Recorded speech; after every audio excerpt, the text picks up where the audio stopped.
y sigamos en nuestro proceso de formación, de aprendizaje sobre los temas contractuales o dentro de la fuente de las obligaciones, los contratos. Ya vimos la clase anterior que se entiende por contrato y ahora nos toca ver cuáles son los elementos constitutivos del contrato. Para ello tenemos que analizarlo desde dos perspectivas. Por un lado, tenemos unos requisitos legales que son esenciales a la existencia del contrato. Si falta alguno de esos requisitos al momento de formación del contrato, sencillamente el mismo es nulo. Y al ser nulo no tiene ningún efecto jurídico. Por otra parte, tenemos los requisitos necesarios para la validez del contrato. Los requisitos para la existencia o esenciales para la existencia de los contratos los encontramos en el artículo 1141 del Código Civil venezolano, que son el artículo 1141 del Código señala que son requisitos esenciales para la existencia del contrato lo siguiente: el consentimiento de las partes, objeto que pueda ser materia de contrato y causa lícita. Es decir, que si deja de existir alguno de estos tres elementos, sencillamente el contrato sería nulo. Por su parte, el artículo 1142 contempla cuáles son los requisitos necesarios para la validez del contrato. Y estos son: para que el contrato sea válido es necesario que haya capacidad legal de las partes y que no hayan vicios del consentimiento. Entonces, si falta alguno de estos dos requisitos, si está presente alguno de estos requisitos, es decir, que las partes son incapaces o que alguna de las partes es incapaz y que haya algún vicio del consentimiento, la consecuencia jurídica es que el contrato puede ser anulado. Veamos entonces el primer elemento esencial para la existencia del contrato. Esto es, que haya un consentimiento. Lo primero que debemos tener en cuenta es que por consentimiento estamos hablando de un acto bilateral, es decir, se requiere un concurso de voluntades. Y esto es importante porque una sola voluntad no es consentimiento. Una sola voluntad es lo que se conoce una sola voluntad es lo que se conoce como asentimiento, o sencillamente la manifestación de una sola voluntad. Cuando ustedes revisen la bibliografía, verán que existe una doble acepción a la palabra consentimiento. Tenemos la acepción restringida, que es lo que consideramos como asentimiento, que consiste en una única declaración de voluntad con contenido adhesivo respecto de la otra voluntad, sin que se produzca la integración de ambas voluntades. Esta es la acepción que se utiliza de una manera poco técnica por el legislador en los artículos 1151, 1146, 1316, 1329 y 1333 del Código Civil. Veamos un ejemplo para que entiendan por qué digo que está utilizada de manera poco técnica. Nos dice que el artículo 1146 que aquel cuyo consentimiento haya sido dado a consecuencia de un error excusable o arrancado por violencia o sorprendido por dolo, puede pedir la nulidad del contrato. Fíjense que ahí verdaderamente no estamos hablando del consentimiento, porque tal como les dije hace unos minutos, el consentimiento obliga a que haya un acto bilateral, es decir, manifestaciones de voluntad de ambas partes. Aquí a lo que se está refiriendo verdaderamente es al asentimiento, es decir, aquella persona que haya acordado o que se haya involucrado en un contrato pero esa manifestación de voluntad de formar parte de ese contrato fue obtenida por algún error, por violencia o por dolo. Entonces vemos ustedes que ahí lo que ocurre es que hay un vicio de un asentimiento, un vicio de un error, un dolo, una violencia que cometió una sola de las partes contratantes. Entonces, fíjense cómo el legislador confunde al consentimiento, que es el acuerdo de dos o más voluntades, con el asentimiento que se refiere a la manifestación de una sola voluntad. La acepción técnica del consentimiento es cuando hay un concurso de dos o más voluntades, siendo un acto complejo que presume la concurrencia de varios requisitos. Es decir, que tenemos que estar en presencia de estos requisitos para que podamos propiamente dicho y de una manera técnica hablar de consentimiento.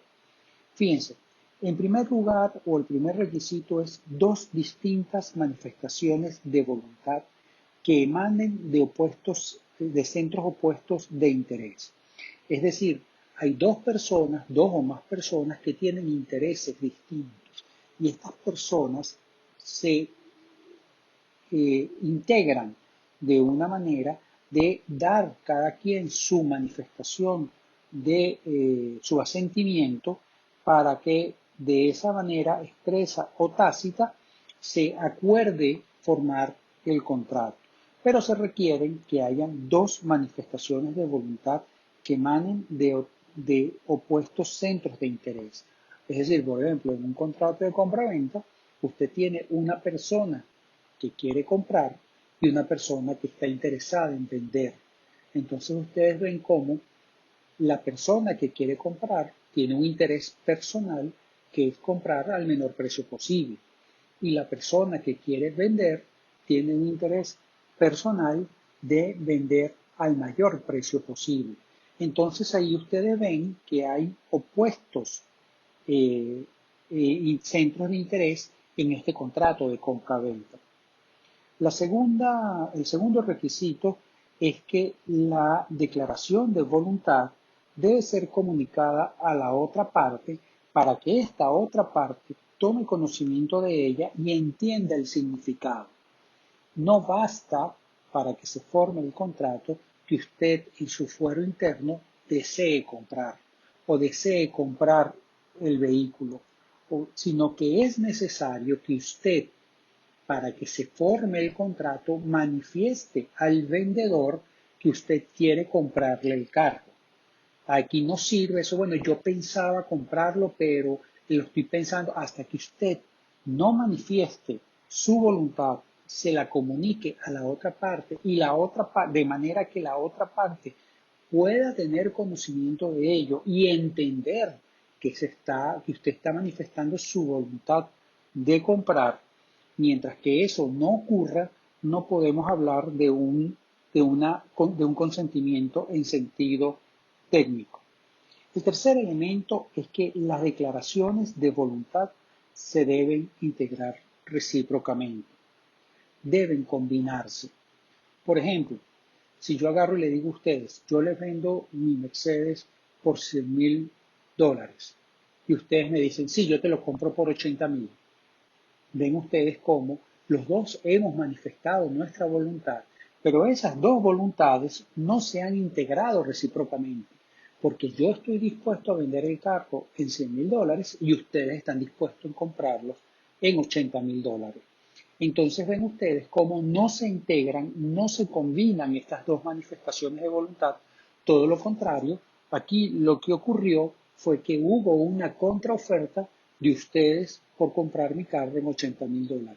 ¿Cuándo se originará el contrato? Si yo agarro y les digo, está bien, acepto venderles mi carro por $80,000. Otro de los elementos importantes que deben tener en cuenta a la hora de la manifestación de voluntad es la voluntad real con la voluntad eh, declarada. ¿Qué es la voluntad real y la voluntad declarada? Fíjense que cuando ustedes a veces están en su fuero interno, ustedes verdaderamente quieren algo. Esa es lo que verdaderamente en su mente está, es su voluntad real. Y a veces no hay concordancia entre lo que usted verdaderamente quiere y lo que usted está manifestando a, al exterior. Bien, porque usted puede haber sido objeto de un engaño a través de técnicas de mercadeo, bien porque usted pudo haber sido influenciado de alguna manera en comprar algo que usted no necesita, bien porque usted puede haber sido manipulado a través de un vendedor y incluso a través de dolo usted pudo haber sido engañado al momento de manifestar su voluntad. Entonces, es probable, y ocurre en muchas ocasiones, que usted o que haya una discordancia entre lo que usted verdaderamente quiere, que está en su cabeza, y lo que usted expresa de la boca para afuera y que es conocido por la contraparte. Entonces, nos preguntamos, ¿qué sucede cuando hay discordancia entre la voluntad real y la voluntad declarada? Y esto es un tema importante, porque tampoco le interesa, al derecho no le interesa que las personas sean engañadas, al derecho no le interesa que las personas no sean acuerdos legítimos, porque lo que verdaderamente legitima, le da un contenido ético al contrato, es justamente la manifestación unilateral de voluntad, la manifestación de voluntad, que tiene que ser absolutamente libre y que se debe corresponder entre lo que usted piensa y lo que usted declara.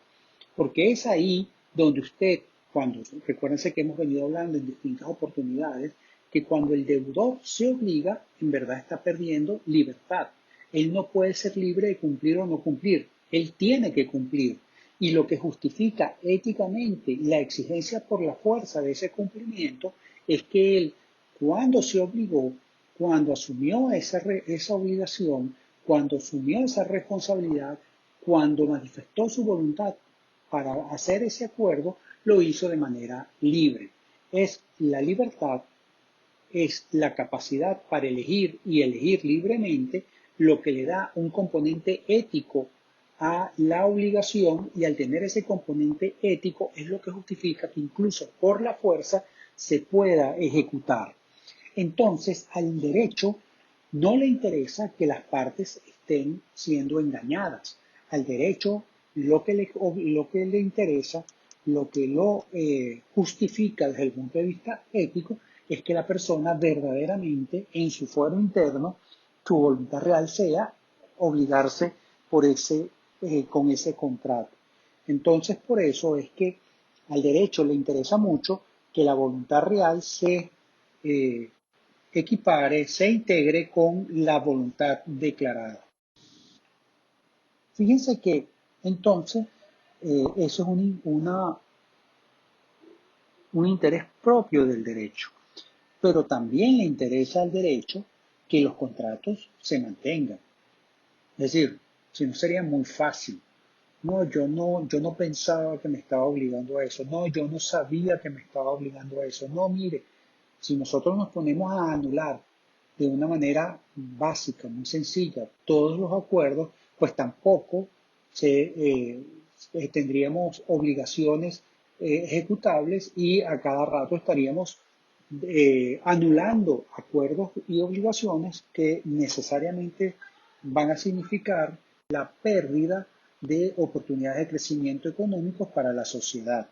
Por eso es que es un punto delicado y que donde se ha discutido en doctrina qué pasa cuando hay o cuando no hay correspondencia entre la voluntad real y la voluntad declarada. Y ahí tenemos dos doctrinas al respecto. Tenemos la doctrina de la voluntad, que estudia, que analiza o que sostiene que en caso de esta disconformidad siempre debe prevalecer la voluntad real.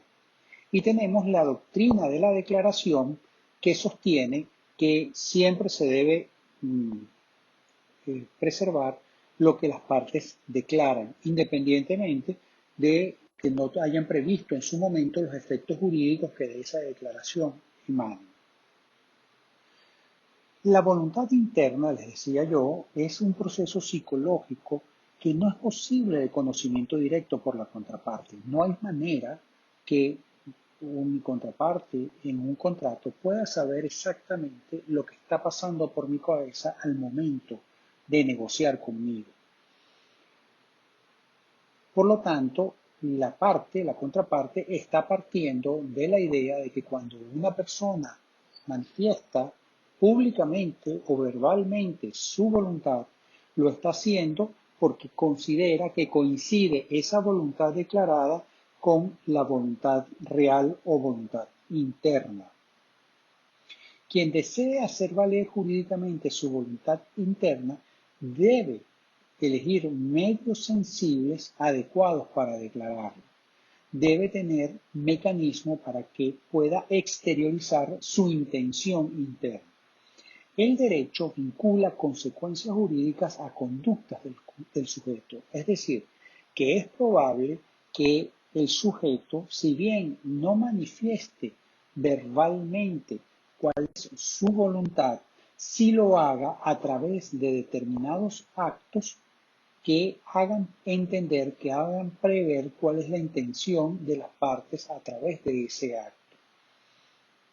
Entonces, es posible que el derecho le dé consecuencias jurídicas a la manifestación de voluntad de una de las partes.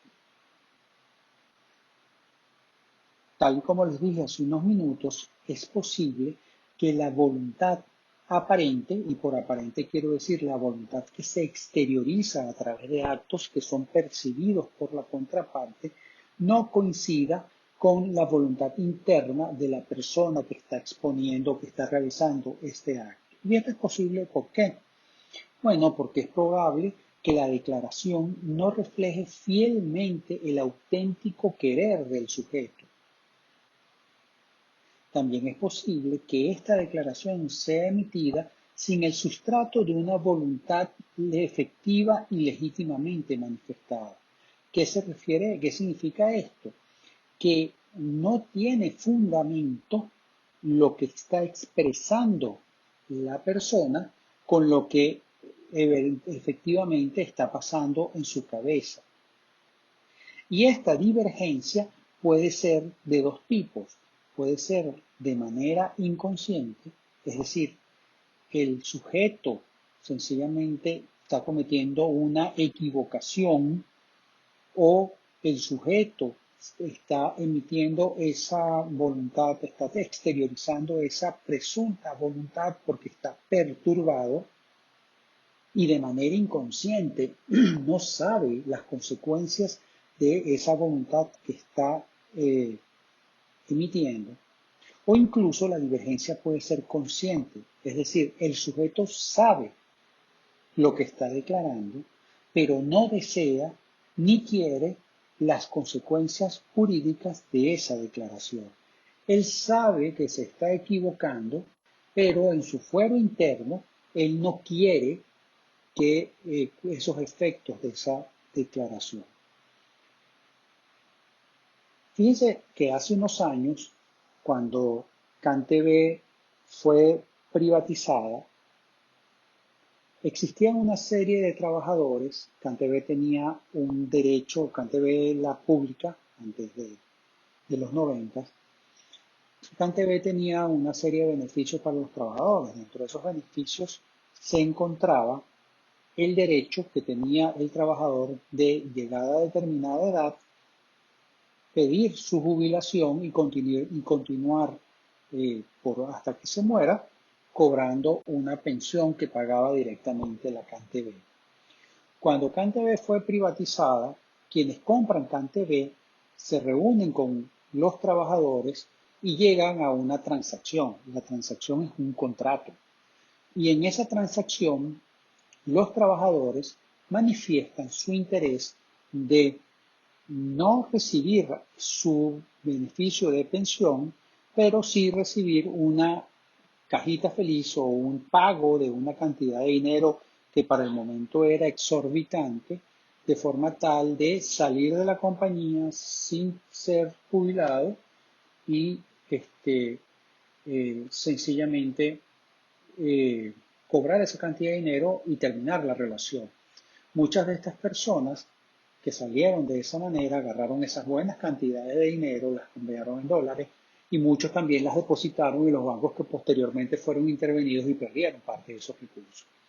Pues bien, ya en el año 2000, cuando se aprueba la nueva constitución y surge la sala social, se discute eh, de una manera, se discute si esas transacciones, si esos acuerdos que firmaron los trabajadores con la CanTV fueron válidos o no fueron válidos. Y en esa sentencia la sala social prácticamente señaló o le dio valor a la intención interna más que a la intención declarada, o a la voluntad interna más que a la voluntad declarada. Y de hecho, la sala señaló que no era posible que los trabajadores tuviesen la visión de lo que iba a pasar económicamente y que no podían prever las consecuencias de sus actos a la hora de suscribir esas transacciones y por lo tanto la sala anuló esas transacciones. Entonces, ¿cómo resolvemos esta discrepancia entre la voluntad real y la voluntad declarada? Bueno, cada situación va a meritar un caso de estudio. No puede haber una solución única para todas las diferencias, sino que no puede haber un resultado uniforme, pues hay casos en los que resulta justo y socialmente conveniente dar preferencia a lo declarado sobre lo realmente querido y viceversa. Si la divergencia si la divergencia es consciente y el destinatario no tenía o no podía tener conocimiento de dicha divergencia, el contrato debe ser válido. Si la divergencia es inconsciente por parte del por parte del declarante del contrato, este debería ser anulable. Ahora, si hubo culpa del declarante, este deberá indemnizar los daños y perjuicios que se causen. En este caso, estaríamos en presencia del error como medio de anulación de los contratos. Ahora, ¿qué sucede en el caso de divergencia entre la calificación jurídica del contrato y las declaraciones incluidas por las partes? En este caso, se debe resolver por lo declarado en el texto de documento, independientemente de la calificación jurídica de cada una de las partes hayan hecho en dicho instrumento. ¿Esto dónde lo encontramos? Lo encontramos en el artículo 12 del Código de Procedimiento Civil. En la parte final de dicho artículo señala que en la interpretación de los contratos o actos que presenten oscuridad, ambigüedad o deficiencia, los jueces atenderán al propósito y a la intención de las partes o de los otorgantes, teniendo en las miras las exigencias de la ley, de la verdad y de la buena fe. Entonces ven ustedes cómo da a entender nuestro código que cuando el juez debe tomar en cuenta el propósito y la intención de las partes, debería atenderse a la doctrina de la voluntad. Es decir, toca al juez estudiar cuál fue la verdadera voluntad de las partes a la hora de obligarse en ese contrato. Pero al mismo tiempo termina diciendo, teniendo en la mira las exigencias de la ley, de la buena fe y de la verdad, parecería que se inclina por la declaración, por la doctrina de la declaración, sobre todo si estudiamos o si lo concatenamos con lo que señala el artículo 1160 del Código Civil venezolano, donde señala que los contratos deben ejecutarse de buena fe y obligan no solamente a cumplir lo expresado en ellos, sino a todas las consecuencias que se derivan de los mismos contratos según la equidad, el uso o la ley. Fíjense entonces ustedes que nuestro código es un poco ambivalente, porque por un lado obliga al juez a estudiar el propósito e intención de las partes, pero al mismo tiempo obliga a tener en cuenta la verdad y la buena fe. Si mi contraparte no tiene por qué saber lo que es mi intención verdadera, ¿cómo le va a exigir el código a ese contrato sea anulado si él no tenía capacidad de saber qué era lo que yo realmente quería. Es por ello que eh, la solución es una solución muy compleja donde el juez tendrá que ponderar cuál fue la intención de las partes, pero también cuál es la exigencia de la ley de la buena fe y al mismo tiempo, por el artículo 1160, ver cuáles son los usos y costumbres para cada uno de los contratos. ¿Cuáles son las formas de manifestar la voluntad? Bueno, básicamente son dos. La primera manera de expresar la voluntad es de manera la manifestación directa o expresa de la voluntad. Es decir, que de una manera sensible el destinatario manifiesta cuáles son, cuáles comunica a la otra parte cuál es su querer interno. Y este se puede realizar mediante el lenguaje hablado, el lenguaje escrito o incluso en mímico. Por ejemplo, si usted le dice, mira, yo te vendo esta, mi, mi, mi teléfono por $200 y usted señala que asiente con la cabeza, ese acto mímico puede ser interpretado como ya una manifestación de voluntad por su parte y materializado el contrato.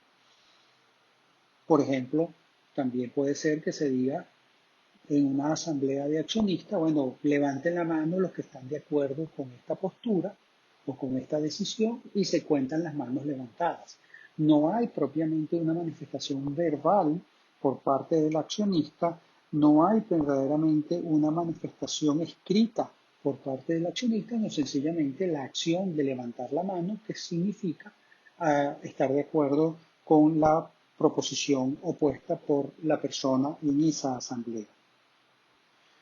Puede utilizar además cualquier otro medio para su expresión. Por ejemplo, ustedes ven en Mercado Libre, cuando ustedes se meten a comprar por Mercado Libre, que hay una expresa manifestación dentro del portal que señala cuando usted presione el botón comprar, usted está materializando la compra. Ya la cosa es suya. Ahí lo que está diciendo eh, Mercado Libre es que el acto de pisar el botón con su clave, porque se entiende que usted entró a esa cuenta con una clave y un usuario, usted está manifestando su voluntad por esa vía. Y si se dan cuenta, esa voluntad no es hablada, no es escrita, no es mímica, sino es electrónica. ¿Qué se necesita para que haya una manifestación de voluntad directa? Se requiere un comportamiento por parte de la persona que expresa su voluntad y la intención de producir esa expresión de voluntad. Es decir, que es un medio objetivo e idóneo para que el destinatario del mensaje pueda comprenderlo y manifestar su voluntad para firmar el consentimiento, para configurar el consentimiento. Entonces, la manifestación directa o expresa de voluntad es el mecanismo objetivo e idóneo para que, una vez que es expresada y que es entendida por la contraparte, de esa misma manera se firma o se complementan las dos voluntades para crear el consentimiento. Pero no solo la manifestación de voluntad es directa o expresa, también existen situaciones donde hay una manifestación de voluntad indirecta o tácita. Y esta se configura cuando el comportamiento de una de las partes no persigue manifestar propiamente su voluntad, pero sus actos, su comportamiento son de tal magnitud que de una manera inequívoca se puede inferir, se puede concluir la voluntad de esa persona. Esta manifestación indirecta tácita requiere alguna formalidad. De ordinario en nuestro país existe un principio de libertad de formas. ¿Qué significa esto? Que no se necesitan No son necesarias solemnidades para que esta manifestación de voluntad tenga efectos jurídicos.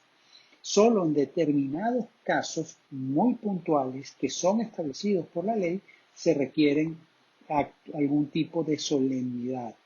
Pero en la generalidad de los casos, la manifestación de voluntad no requiere ninguna formalidad porque existe un principio de libertad de formas en nuestro ordenamiento jurídico.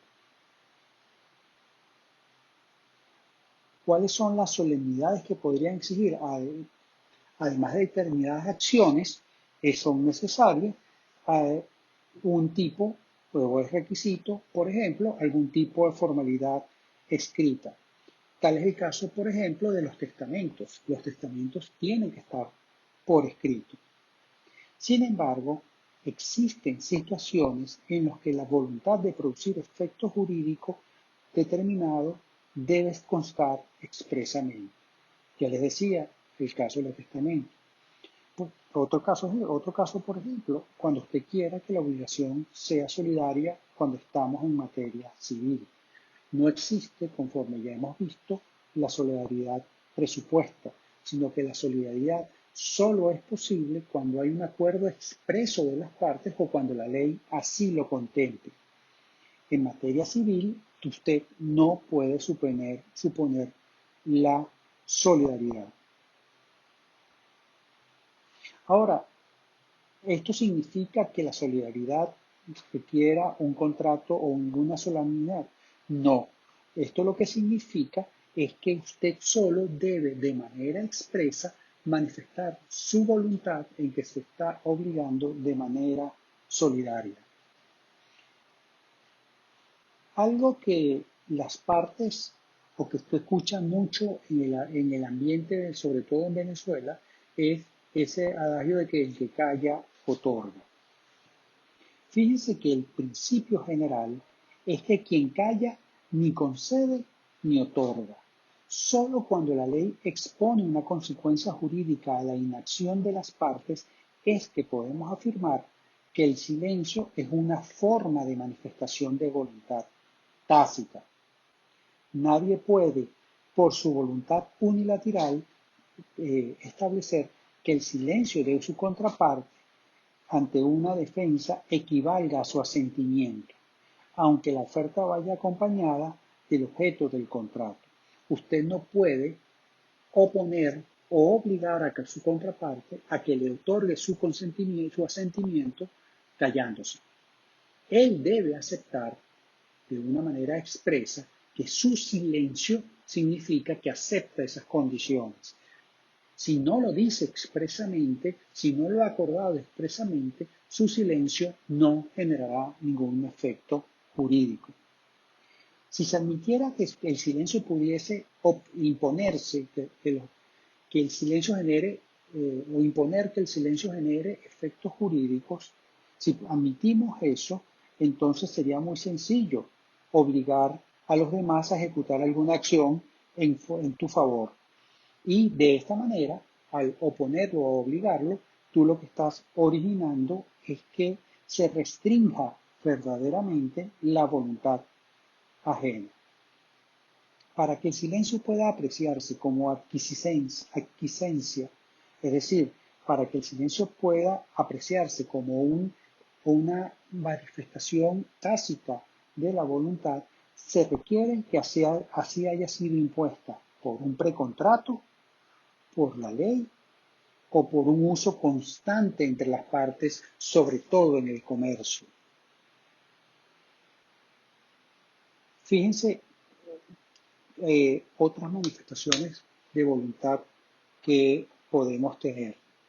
Tenemos la manifestación de voluntad bajo protesta, es decir, es una declaración expresa de voluntad por la cual la persona que ejecuta un acto destruye la posibilidad que a ese acto se le atribuya el significado jurídico que la otra le quisiera dar.